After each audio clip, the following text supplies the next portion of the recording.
everybody! Can I ask you a question? Do you like pancakes? I love pancakes. Did you have any pancakes in the holidays? I did. I had some on Tuesday because it was Shrove Tuesday. It was pancake day, wasn't it? What's your favourite topping? Oh, yummy. Mine is lemon and sugar. That's my favourite, traditional. So we're reading a story today all about pancakes. Now, I was going to save you a pancake to show you, but I got hungry and I ate it. So the title of this story is Mr. Wolf's Pancakes by Jan Fearnley. And can you see those delicious pancakes piled up there? And that smell, it's making me hungry. Now, the blurb on the back tells me a little bit about what the book's going to be about. So I'm going to read the blurb to you so you know a little bit about what the story is going to be about. Mr. Wolf fancies some tasty pancakes, but he doesn't know how to make them. Asking his neighbours is no use. They're a mean and horrible lot who refuse to help. Oh no. Poor Mr. Wolf. He has to work it out all by himself. So let's find out what happens. One day, Mr. Wolf was feeling hungry. He fancied some pancakes.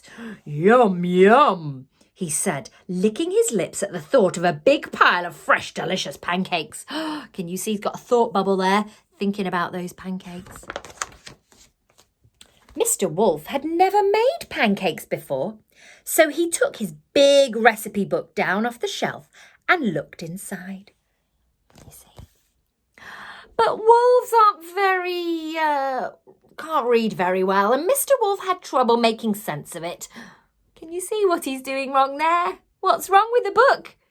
Has he got it upside down? Oh, no. So he went to get some help from his neighbours. Oh, that's nice, because we all help each other, don't we? That's kind. He called on Chicken Licken, who lived nearby. Please, can you help me read this? He asked. What do you think Chicken Licken said? Do you think he said, yes, of course? No, said Chicken Licken, slamming the door in Mr. Wolf's face. Bang! Now, I knew to say that loudly because the author's written it in capital letters with an exclamation mark, a shouting stick. So I knew I had to say that loudly. Oh dear, sighed Mr. Wolf. He sat down slowly to read the book and he worked out what he needed all by himself. So that's really good. Even though Chicken Licken wouldn't help him, he kept trying and he worked it out. He did it in the end, didn't he? I wonder what the ingredients are in those thought bubbles. I wonder if you know what is in a pancake, what you need, what ingredients. Mr. Wolf looked in his cupboard for the ingredients, but he couldn't find anything he needed.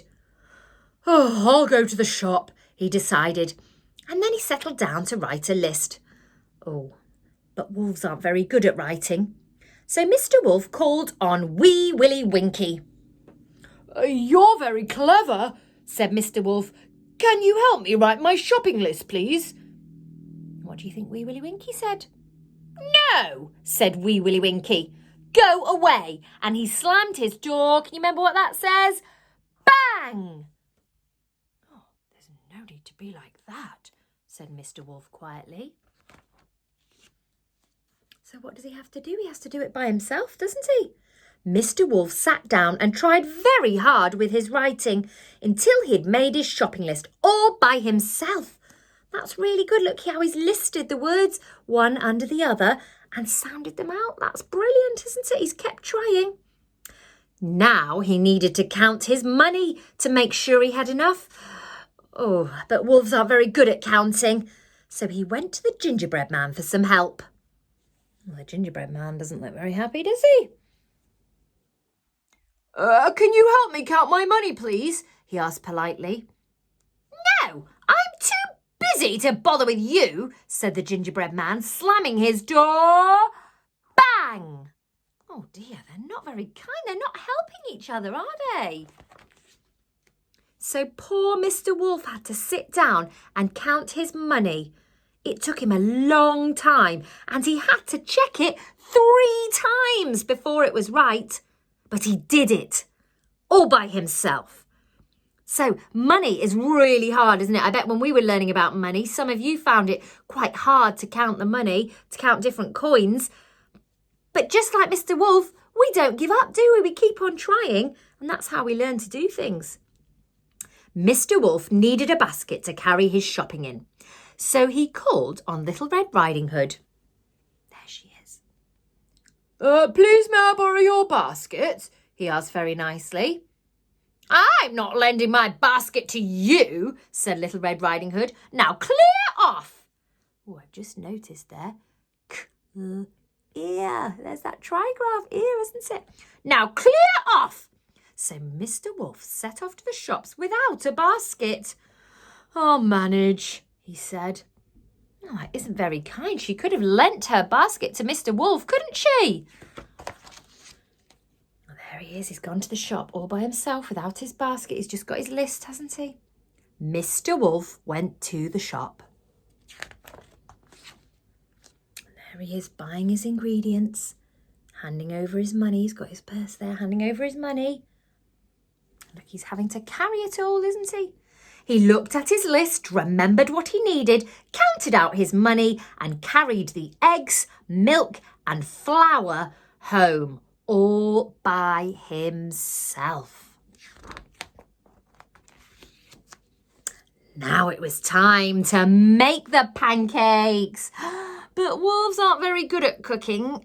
So who do you think he asked? There's a bit of a clue on this page. Who do you think he asked this time? The three little pigs. Please can you help me cook my pancakes? I'll share them with you, he said kindly. Oh, that's very nice. He's offering to share them. Do you think they'll help? No chance, chorused the pigs, slamming their doors. You can join in with me. Bang, bang, bang. 3 bangs because there's 3 doors, isn't there? Mr. Wolf felt sad because nobody wanted to help him. Look how sad he is. He's crying. Oh, poor Mr. Wolf. Mr. Wolf went home and started to make the pancakes all by himself. Soon there was a huge pile of delicious pancakes on the table, all ready for eating. Look, he's even tossing his pancake there. Did you toss your pancakes when it was pancake day? Hope they didn't land on the ceiling.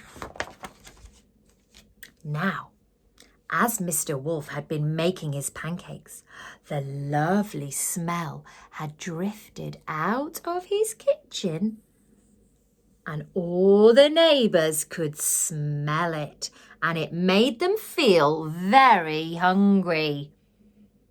They wanted some pancakes too, so they decided to try their luck. Do you think Mr. Wolf should share his pancakes with his neighbours? I'm not sure. They weren't very helpful, were they? But I'm sure Mr. Wolf is very kind. So they knocked on Mr. Wolf's door. Give us some of your pancakes, said the rotten lot. That's not very polite, is it? Why should I give any to you? Said Mr. Wolf. Not one of you would help me. Well, we'll help you eat them, replied Mr. Wolf's neighbours nastily. Anyway, we're not going away until you give us some. Look, they're so cross. They've got their arms folded. They are not very kind neighbours, are they? Mr. Wolf thought very hard for a moment. There was only one decent thing to do. Oh, very well then, he sighed. You had better come in. Now, I'm just going to stop there for a minute because when I'm reading a book, I like to think about what's happened in the story so far. So it's a bit like summarising and thinking about what's happened so far. So Mr. Wolf wanted to make some pancakes and he asked his neighbours, didn't he? He needed some help to read the recipe, didn't he? And he asked Chicken Licken, didn't he? And then he wanted some help to write the ingredients in a list. So he asked Wee Willie Winky. He didn't help, did he? No. And then he wanted to count out his money for the right amount. So he asked the Gingerbread Man. He didn't help either. Nope. And then he needed a basket, didn't he, to help carry all his shopping. So who did he ask? Can you remember? That's right, Little Red Riding Hood. He asked her. She wouldn't lend her basket, would she? And then he needed a bit of help with cooking because he's not done any cooking, not very good at cooking. Who did he ask? He asked three little animals to help him, didn't he? The 3 little pigs, and did they help him? No, and now they all want some of his pancakes. So he's thinking about it, isn't he? And he said, come in. Mr. Wolf opened the door wide and whoosh! His greedy neighbours rudely pushed him aside and dashed down the hall. Mr. Wolf shook his head, shrugged his shoulders and followed them into the kitchen. Look at them, the greedy lot.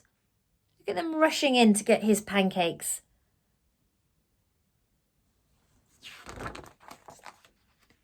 And Mr. Wolf gobbled them up. Snippety snappety. And that was the end of his unhelpful neighbours. He ate them. I can't believe that happened. I was not expecting that to happen. Were you? And then, with his bulging tummy not quite full, what do you think he had for pudding? Mr. Wolf sat down to eat his pile of pancakes. And he did it. How do you think he did it? All by himself.